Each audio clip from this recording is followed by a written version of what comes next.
falling in love with the music, Ryan. Kevin Devaney Jr. here for the Game Day One, the show, our debut week of our new enterprise here, Ryan. And Ryan Moss joins me here from his home in Rye Brook. It's an exciting time for not just basketball, but for us because we're building something here, I feel, as we are unveiling these new shows. Yeah, for sure. I mean, look, Kevin, for the last, I don't know, 5, 6, however many years you've been running the KDJ blog platform, I mean, the amount of information that you provide to this area, the amount of time and effort that you put in is incredible. And hopefully, we can take that and turn Game Day One into something that everybody in the area, can be proud of and kind of, really can just be a platform to shine some light on, all the amazing communities, athletes, teams, coaches that we have in this area. Absolutely. Very exciting. The best time of the year, I feel. Obviously, as we head down the stretch in the regular season in Section 1 basketball and Catholic League basketball, we'll be at Stepinac on Friday night, take on Christ the King in a battle for the Catholic League. Who's the best team in the Catholic League? That game will be on local live. I'll be on the game broadcast. So very exciting. And obviously the newsletter is now out and a lot of things. I mean, Ryan, we're having these conversations today. Every time something happens, we're going to put that in the newsletter. New thing in the newsletter. AJ Miller from Rye is committed to go to Syracuse now as a preferred walk-on. That's going to go in the newsletter. So very exciting. Let's get into Class B, C, and D as we continue our previews of kind of the stretch run here in Section 1 basketball, and we'll take a look. Here's where things stand on bracketology on KDJblog.com after Monday's games. As you see, Woodlands hanging on to that number 1 spot, but Dobbs Ferry's coming. We'll talk about both those teams in a moment. Westlake, they're number 3. Brook down the row, a threat. As you see, the top 11 teams. This is sort of like the Class B sort of lost a lot of the teams with the reorganization across New York State, going into 5 classes to 6 classifications. Class C is pretty much the same. Haldane pretty much locked in at that number 1 spot. Tuckahoe jumps LaFell in Class C.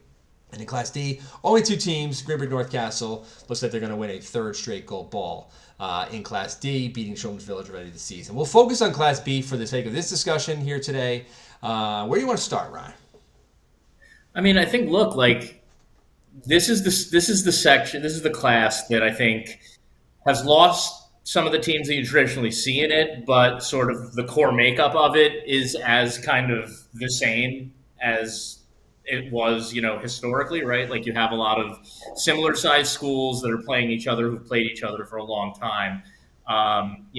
Woodlands always has a, tough squad. Dobbs always, they're just a relentless kind of team. Brook is always up there in the top 4 or 5, but, who would you say right now, if you had to pick, is it Woodlands? They're up there with the best record. Who's the one team that you're going to say is going to walk away with that gold ball and beat? It's tough. I'm going to say Woodlands, even though they're on a skid. Right now, they've losing over the weekend to Hastings, lost to Mamaroneck, obviously, a Class AAA school. And they sort of maybe kind of needed this, I think, because they played so well against somewhat of a weak schedule early in the season. They did impress. They've been sort of kind of trying to go wire to wire top in Class B in Section 1 in bracketology. And, they do have who I believe is the best all-around player in the class in Eric Woodbury, a veteran player for Woodlands. Very much fits the style of the teams that won 3 straight championships. About 8-10 years ago, he fit right into those teams as just one of those big, athletic rebounder, can run the floor, can run the point, can play center. But really just kind of does everything, right? And Woodbury is terrific. And I think the thing that's really kind of helped push them into the conversation and maybe be the favorite in Class B in Section 1 is, John Rappaport, their head coach, longtime Section 1 basketball coach. This guy's been around for a long time, and he is a defensive-minded coach, and that's really what was holding Woodlands back a lot of times in recent years, is that they just didn't have the commitment on the defensive end. Now they do. They're a team that, you go to the 4th quarter against a Woodlands team, they're gonna throw different looks at you. They're gonna do different things, and to me right now, I'd say they are just maybe a hair ahead of some of these other squads as a favorite. Yeah, I saw Woodlands last year beat Pleasantville in the playoffs, and you could kind of tell they were really close. They might be like a year away, and it seems like they really kind of put it together this year. And Woodbury sort of made that jump that he needed to. Yep. In that next group though, Is Dobbs the top challenger? Who do you kind of think is going to make that run and potentially, be facing Woodlands at the end?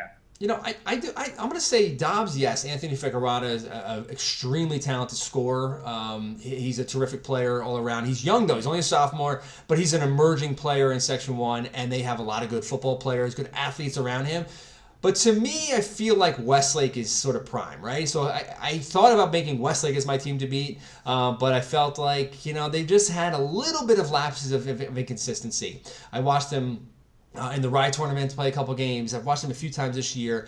They're another team. This is a good mix of veterans and youth. Jaquette's coming on as a good young talented player, as a perimeter three-point shooter.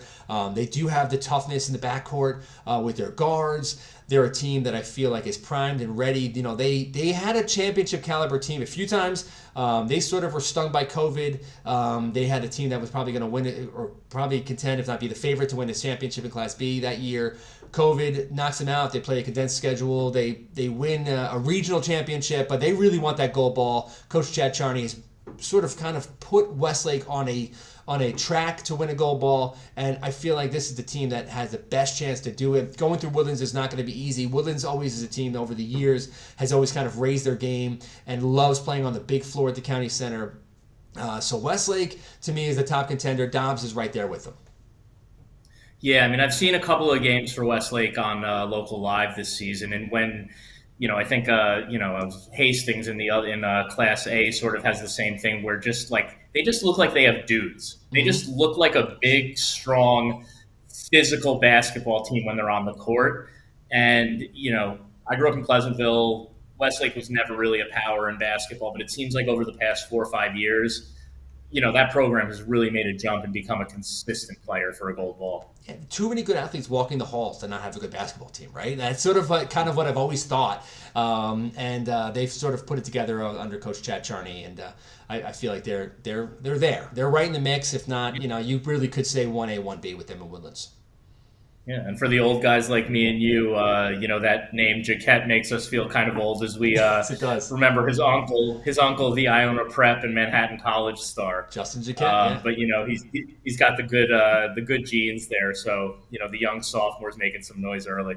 Yeah, when I look at the standings, though, Ryan, I never, you talk about the Mount Pleasant community area. I'm not ready to rule out Valhalla. I mean, when you look at where Valhalla is, defending section champions in Class B, ran away with the championship last year, beat Byram Hills handily in that final, went on to the state tournament, and I still feel that they are a threat. Obviously, with Amoruso, Melendez, they're a team that's going to be a dangerous out in the postseason, and they're a team that, the teams at the top, whether it's Woodlands, Dobbs, Westlake, they're going to be eyeing where Valhalla finishes in the standings. They've upset some teams. They've just been up and down as a unit as a whole, but to me, Giancarlo Angelillo, another Pleasantville guy, he's taking over as the head coach, and I feel that he has them sort of getting better, and they're a team that could peak at the right time at the end of February and early March. Got it. And sort of that, that group sort of in that like 5 to 8 range. Linebrook, Croton, Hamilton. I mean, what Keith Wright's done over at Hamilton. Yeah. I mean, these are teams that are consistently, Hamilton's won plenty of gold balls in Class C, but that are consistently playing at the county center, that know what it's like to get there. They have coaches that know what they need to get there.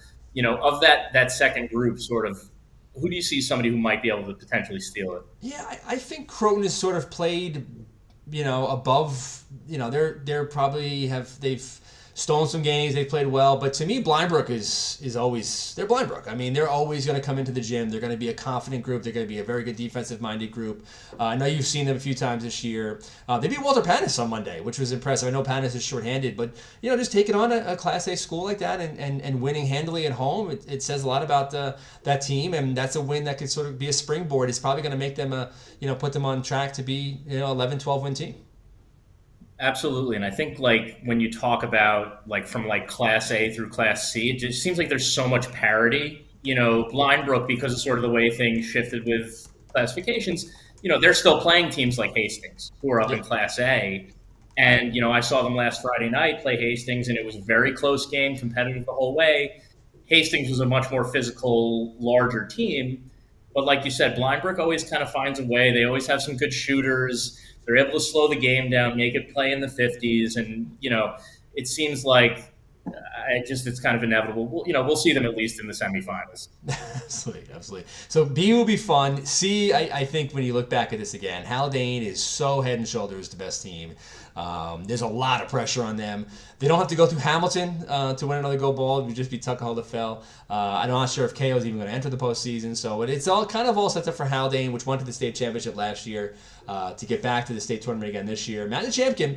We talk about people talk about who should be all LHBCA, the all Section 1 team, 6 players, Mr. Basketball, and then the top 5 players. The champion, I think, should really get some serious attention for that. Small school kids always have trouble with that. And then in Class D, as we said, Anthony Nicodemo's team. Chris Papote, just for Greenburgh North Castle for a moment, he is averaging about 26 points and about 20 to 25 rebounds per game. So he's been awesome, and Deshaun Saylor is rejoining the team, back with the team now after missing time. So GNC's always going to be in the mix as well. You can watch that team on Local Live. They're always out promoting their Local Live brand broadcast. But that's pretty much how things land right now. B, C, and D. I always give credit to those, those Class D schools, because, you're playing the whole season. You're playing schools that are bigger than you. You're playing schools that have more resources than you. It's a challenge the whole season. So, getting through that and everything is, those teams to be playing the way they are, it's really impressive. A lot of fun. 10 days ago, regular season, Section 1 basketball, playoffs start, winter break. Get out. We're going to watch a lot of games. Ryan, thanks so much for joining me here today, man. We'll talk soon. We're back in the county center for good. We are. We're back. Right. Back where we belong. County Center's all around us. Nothing right here better. on our screen. A lot of fun. Best time of year. So I'll talk to you soon, bud.